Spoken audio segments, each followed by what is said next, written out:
नमस्ते दोस्तों, अद्भुत किस्से में स्वागत है। आज की हमारी कहानी है the boy who cried tiger. आइए सुनते हैं। एक सुंदर गांव के पास हरे भरे मैदानों में गोपाल नाम का एक चरवाहा लड़का अपनी भेड़ों को चराने ले जाता था। वह बहुत चंचल, शरारती और खुशमिजाज था। हर दिन वह अपनी भेड़ों के साथ पूरा दिन खुले मैदान में बिताता था। कुछ समय बाद सारी भेड़ें आराम से घास चरने लगी।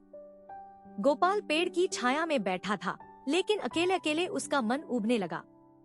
उसे कुछ नया और मजेदार करने की सूझी। अचानक गोपाल के मन में एक शरारती विचार आया। उसने सोचा कि अगर वह गांव वालों को डराएगा तो बहुत मजा आएगा।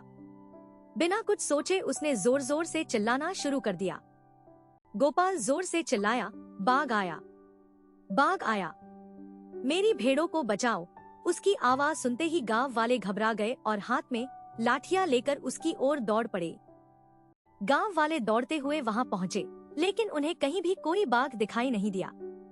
गोपाल उन्हें देखकर जोर जोर से हंसने लगा। तब सभी को समझ आ गया कि उसने केवल मजाक करने के लिए झूठ बोला था। गांव वालों को अपनी मेहनत छोड़कर दौड़कर आने का बहुत दुख हुआ। उन्होंने गोपाल को समझाया कि झूठ बोलकर किसी को परेशान करना अच्छी बात नहीं है, लेकिन गोपाल उनकी बात को मजाक समझकर फिर हंसने लगा। अगले दिन गोपाल फिर अपनी भेड़ों को चराने मैदान में आया। कुछ देर तक सब कुछ शांत रहा, लेकिन उसकी शरारती आदत अभी भी नहीं बदली थी।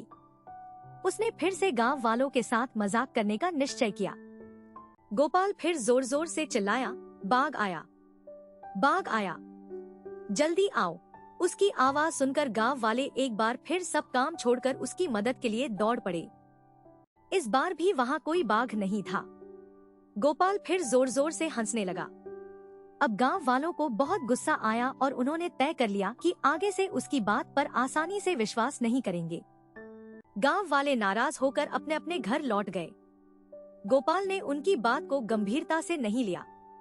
उसे बिल्कुल भी अंदाजा नहीं था कि बहुत जल्द उसकी झूठी आदत उसे बड़ी मुसीबत में डालने वाली है। अगले दिन सब कुछ सामान्य लग रहा था। तभी झाड़ियों के पीछे से सचमुच एक खतरनाक बाघ बाहर निकला। इस बार खतरा बिल्कुल असली था। बाघ को सामने देखकर गोपाल के होश उड़ गए। उसकी भेड़ें डरकर इधर उधर भागने लगी। अब उसे अपनी पुरानी शरारतों पर पछतावा होने लगा।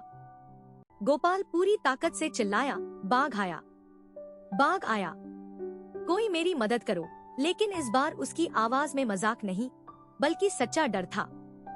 गांव वालों ने गोपाल की आवाज तो सुनी, लेकिन किसी ने उस पर विश्वास नहीं किया। उन्हें लगा कि वह फिर से वही पुराना झूठ बोलकर सबको परेशान कर रहा है।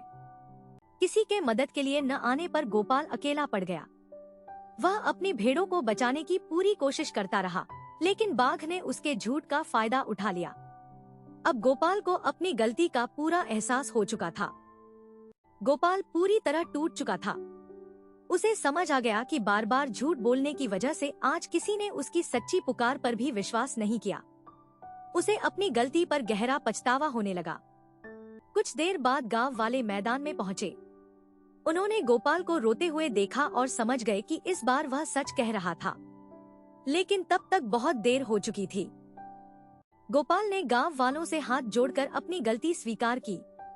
उसने वादा किया कि अब वह कभी भी किसी से झूठ नहीं बोलेगा और हमेशा सच का साथ देगा। समय के साथ गोपाल ने अपनी आदत बदल ली। वह ईमानदारी और जिम्मेदारी से अपनी भेड़ों की देखभाल करने लगा। धीरे धीरे गांव वालों का विश्वास भी उस पर लौट आया। इस कहानी से हमें सीख मिलती है कि झूठ बोलने वाला व्यक्ति सच बोलने पर भी लोगों का विश्वास खो देता है। इसलिए हमें हमेशा सच बोलना चाहिए, क्योंकि विश्वास सबसे बड़ी पूंजी है। आशा है आपको यह कहानी पसंद आई होगी।